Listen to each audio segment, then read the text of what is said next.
ছাত্ৰ-ছাত্ৰীসকল লৈ আহিছো কিছুমান ইম্পৰ্টেণ্ট যিকোনো পৰীক্ষাত আহিবলগীয়া কিছুমান ইম্পৰ্টেণ্ট শৰ্ট প্ৰশ্ন উত্তৰ লৈ আহিছো এইটো ভিডিঅ'ত। গতিকে তোমালোকে ভিডিঅ'টো অলপ স্কিপ নকৰিবা আৰু যদি এতিয়ালৈকে আমাৰ এই চেনেলটো ছাবস্ক্ৰাইব কৰা নাই নিশ্চয় ছাবস্ক্ৰাইব কৰি ৰাখিবা আৰু যদি এতিয়ালৈকে যদি ফেচবুকত চাই আছা তেনেহ'লে আমাৰ পেজটো ফলো কৰি ৰাখিবা।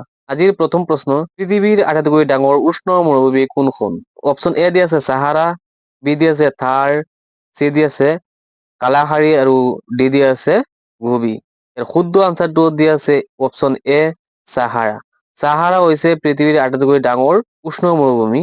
নেক্সট প্ৰশ্ন, ৰাফেল নাডাল কোনবিধ খেলৰ সৈতে সম্পৰ্কিত? অপশ্যন এ দি আছে ক্ৰিকেট, বি দি আছে ফুটবল, চি দি আছে বেডমিণ্টন আৰু ডি দি আছে টেনিছ। শুদ্ধ আনচাৰটো হৈছে টেনিছ।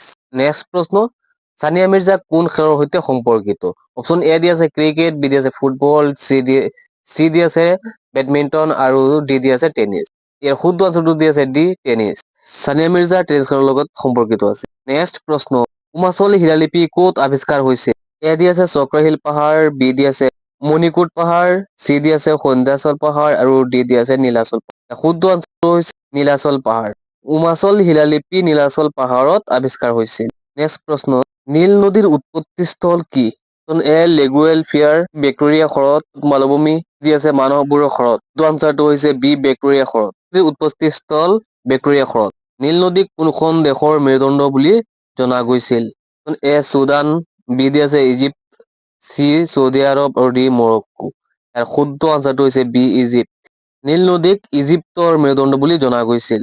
নেক্সট প্ৰশ্ন, লাচিত দিৱস পালন কৰা হয়।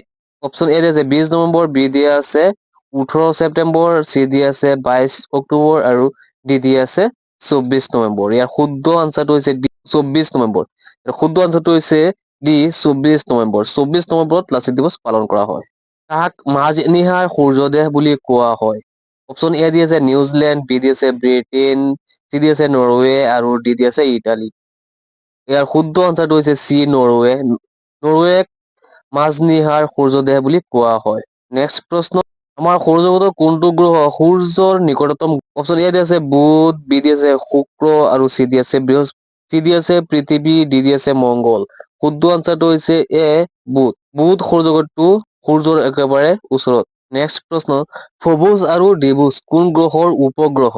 বুধ, শুক্ৰ, পৃথিৱী আৰু মংগল। চাৰিটা অপশ্যন দি আছে। শুদ্ধ আনচাৰটো হৈছে ডি মংগল। মংগল গ্ৰহৰ উপগ্ৰহ হৈছে ফবুজ আৰু ডিমুজ। নেক্সট প্ৰশ্ন, শৰাইঘাটৰ যুদ্ধত মোগল সেনাক কোনে নেতৃত্ব দিছিল? অপশ্যন এ মানসিংহ, বি দি আছে ৰামসিংহ, চি দি আছে জয়সিংহ আৰু ডি দি আছে তুৰ্বক। শুদ্ধ আনচাৰটো দি আছে বি ৰামসিংহ। শৰাইঘাটৰ যুদ্ধত মোগলক নেতৃত্ব দিছিল ৰামসিংহই। শৰাইঘাটৰ ৰণ 1671 চনত মোগল আৰু আহোমৰ মাজত সংঘটিত হৈছিল। গিৰনাৰ পাহাৰ কোনখন ৰাজ্যত অৱস্থিত? শুদ্ধ আনচাৰটো দি আছে বি গুজৰাট। গুজৰাট ৰাজ্যত গিৰনাৰ পাহাৰখন অৱস্থিত। প্ৰশ্ন, আমাজন বৰ্ষাৰণ্য কোনখন মহাদেশত অৱস্থিত? ইয়াৰ শুদ্ধ আনচাৰটো দি আছে ডি দক্ষিণ আমেৰিকা। দক্ষিণ আমেৰিকাত আমাজন বৰ্ষাৰণ্য অৱস্থিত। 1916 চনৰ বিখ্যাত লক্ষ্মৌ চুক্তি কাৰ কাৰ মাজত স্বাক্ষৰিত হৈছিল? শুদ্ধ আনচাৰটো দি আছে বি বাল গংগাধৰ তিলক আৰু মহম্মদ আলী জিন্নাৰ লগত হৈছিল। নিম্নলিখিত কোনখন ৰাজ্য ভাৰতৰ সাত ভগ্নীৰ অন্তৰ্ভুক্ত নহয়?